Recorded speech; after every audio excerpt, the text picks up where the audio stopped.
Welcome back to Hammer Down 360. We have a very special guest, one of the greatest legends, the American legend, Red Farmer. How are you today there, buddy? Well, I'm here trying to make the race tonight. So. I know you got you're bringing out the 97 after still running after 69 years of racing. Yep. 69, man. You done covered a vast amount of racing in them years, haven't you? Well, you're going to learn something every day. I learn something every week with racing, but you don't never learn it all because it changes so much. From the time I started racing on the beach in Daytona in 1953, I ran a Hudson on the beach course back there before the Dothan Speedway. So the things that changed in the last 60-something years is really kind of mind-boggling. But, from them days, man, you ran a lot of the NASCAR, or then they called it the NASCAR Busch Series, which later would get split off to the Grand National Sprint Cup Series and everything. Well, it changes. I won the first national championship in '56 of the modified, but there was no division then as far as the title goes. And then when I won the NASCAR National Championship in 69, 70, and 71, it was the Permatech Series. See, it was the Permatech Series, then it went to the Busch Series, and it went to Nationwide Series, now it's the Infinity Series. It's all the same division, and just whoever happened to be the sponsor at that time. But back when I ran in the 60s and 70s, it was the Permatech division. So then it went to Busch, and the Busch for about 25 years before it went to Nationwide. Man, you got to race with a lot of the big legends through that time, from a lot of your big modified aces that were up in the Northeast region that you got to rub a couple of fenders with from time to time to the ones that are out here in the deep South too. Everybody always said, don't you wish you was born a little bit later, you'd be making all that money like they're getting nowadays. But, I tell them I wouldn't take anything for the fact that, I got to race back in the 50s and 60s with Lee Petty and Buck Baker and Fireball Roberts, Curtis Turner, Junior Johnson, Ralph Moody, and all of the great drivers from back in those days. And, that's something that they can't say. And actually, if it wasn't for all of us barnstorming like we did back in the 50s and 60s, they wouldn't be racing with what they're doing today. I mean, NASCAR started in 1948, and I started racing in 1948. But I didn't join NASCAR in 1953 till I went to the beach and ran on the beach course. So me and NASCAR have been racing the same. They've been in business 69 years, and I've been racing 69 years. So it's a long time, that's for sure. Hey, that's just a brief drop in the bucket, man, when it comes to the history of all of it. Yeah, but it's changed a lot.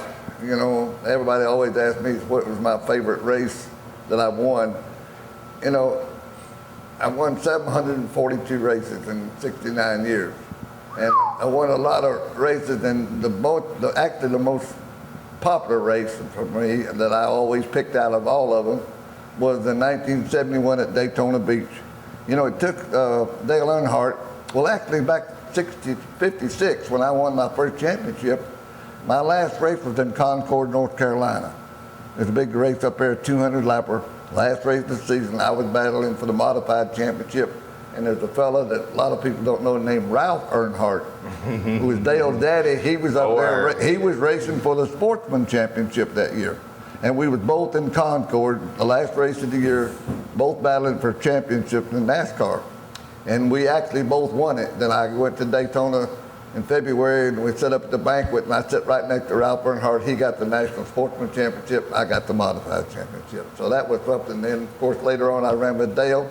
In fact, me and Dale over here in 1990-something, me and Dale ran a match race over here. Wow. Just me and Dale, and I won it too. So I've run against all the Earnhardt, but it took him 17 years to finally win Daytona. Well, I started running Daytona the first year they built the track in '59. And I raced it every year in the Sportsman, in the Permatech Series, the 300-miler on Saturday. And in '71, I sat outside pole with a car I built in Hueytown in my backyard. It was the '69 Torino. I sat outside pole with 43 cars there. The 11th lap of the race, I had a right front tire go flat. And of course, that really hurt me as far as feeling that. But anyway, I pitted, and then before impact wrench, we changed with lug wrenches in those days. So when I pulled back on the track, I was 2 laps down. But I knew I had a good car, and I had faith in it, and I had confidence in the car. And I started passing cars, and that was before they had the lucky dog. You didn't get no lucky dog then, you had to pass everybody. I made up those 2 laps, and I won the race, and I had a lap on second place man. Wow. So I made up 3 laps at Daytona on the big super speedway and won the Daytona. But what made that race not special, the fact that I won it, my mother was there for the first time she'd ever been there. She was not a big race fan. She never did go and watch me run that much. And my mom came there, and she got to go to Victory Circle at Daytona Beach with me, and it was February the 13th, her birthday. Wow. So that's what made it special, the fact that I won the race. Finally won the race after 12 years, the day that my mother was there on her birthday, and she got to go to Victory Circle with me. That race has always been my favorite. You can't beat that kind Yep. of moment, man. Yep. That Yep. You couldn't have timed that no better at all. Yeah. Oh. Now you've been voted one of the greatest drivers of NASCAR of all time, one of the 50 greats. It's a lot of guys hanging off that list there, man, that ain't even cracked Well, on. they had that in 1998, and they wanted to select the 50 greatest drivers for the first 50 years of NASCAR. And that's when they had that voting and stuff, and it all came about. So I don't know how many thousands of drivers, this is over the whole United States and all divisions that was NASCAR members. But they come down to 50 for the first 50 years. And yeah, that was quite an honor to be on that list. And we went to Daytona and signed these big posters they had that they were selling, the auction off these posters. And they had all 50 of our drivers on that, and every one of us that was still alive autographed. We stood there for 2 hours autographing 250 of these things. And I don't know, there was probably 40 of them, maybe 35 were still alive, and there's probably 15 that were deceased by that time, Fireball Roberts, a lot of them, In fact, me and Fonnie Flock was right next to each other signing on that day. So they had those things for sale, and the minimum bid on those things was $25,000. And the first one that went, I understand, I'm not sure, but don't quote me, that the first one, Felix Savalas bought the first one and paid $100,000 for it to get those 50 signatures on one. It's on a big 4x6 picture frame, real big thing. So it was quite a thing. Like and they gave all 50 of us one. I've got one in my trophy room on my wall. So it was quite a thing. That was quite an honor. It was. Yeah, man. To literally have all y'all on one deal just signed, man, that you can't beat that. Yeah. That's pretty awesome. Yeah, that's what I say. They was worth a lot of money because they had some signatures on there, by a lot of those great drivers that were still alive, at that time that signed those things. So it was quite a thing. It really was. Yeah. Now, during your time during what they called modifieds at the time, because they were about the first stock cars in the area, man, how much different are those modifieds during the 50s and 60s versus now? To these open wheel monsters of shit cars. Main thing probably about main difference in them is probably $30,000.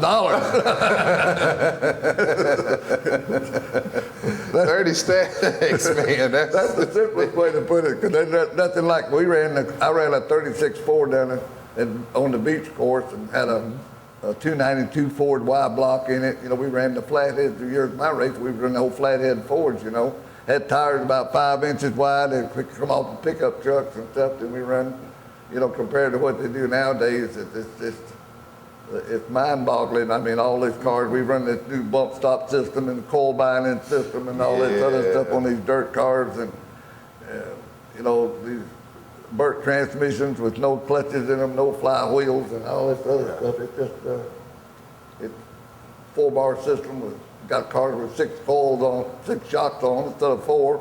It's just it's a learning process every year. There's something new that comes out, and then all of a sudden you're going like heck, and all of a sudden you're obsolete. So it's a hard deal to keep up with, really, and most of it's expensive. That's the biggest problem nowadays. The purses that we race for hasn't kept up with the cost of the race cars. I mean, I remember buying gas in Miami, Florida during the one time for 11, 12 cents a gallon. And now we pay $9.50 for a gallon of racing fuel.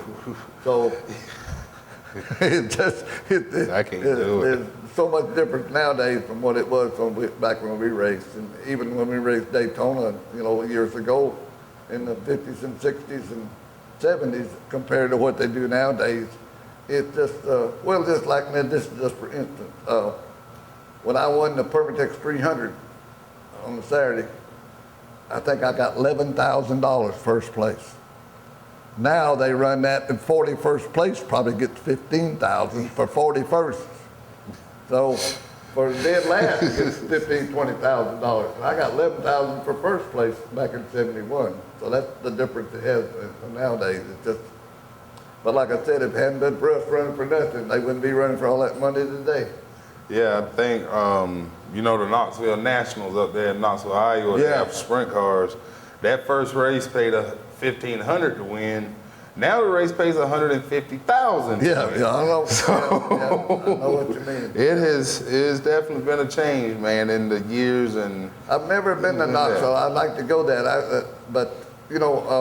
I go most of the time to the World 100 and the Dream up at Eldora Speedway. Yes, sir. And that's mind-boggling. I also made that one that when Earl paid $1 million for first place. Yes. And that track paid $1 million for first place. Now I was in Michigan, crew chief and Davey Allison in the Busch Series, and as soon as that race was over, I ran out, got my rental car, went out through the gate, flew down Road 27. I don't know how many miles it was. I mean, I was breaking the speed limit, and I got there in time for them to start and see that $1 million race down there that Donnie Moran won. Yes, and it was a heck of a show. They had like 300 cars there trying to make 24 spots. It was something else to watch that race. But Knoxville, Iowa, I've seen a lot of it on TV, and I'd like to go watch that one day, watch the Knoxville, Iowa race. So it's about like in the same class as Tony up there at Eldora, But I got to run, I told you the first time I ran Eldora, I ran up there for the prelude to the Dream that they used to run on Wednesday night to raise money for charities, and all the cut drivers would come in. When Tony first started that, of course, I went with Tony and ran the first one.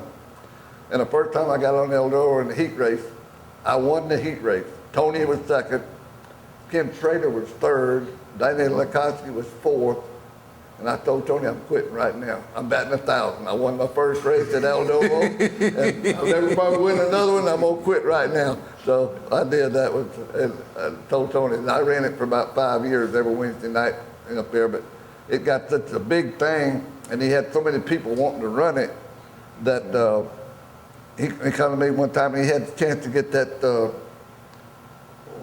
Pastrana.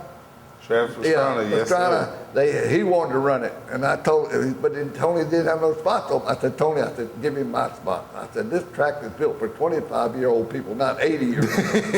I said, this damn track takes my breath away. I said, it's too much fast for me anyway. I said, give him my spot. So he did. He come up there and ran my gap. I got him, give him my position, and haven't run it since. So, of course, they don't run it anymore now, but it was quite an experience to go up there and run that Eldora Speedway. But like I said, it was for a young man, not for somebody like me.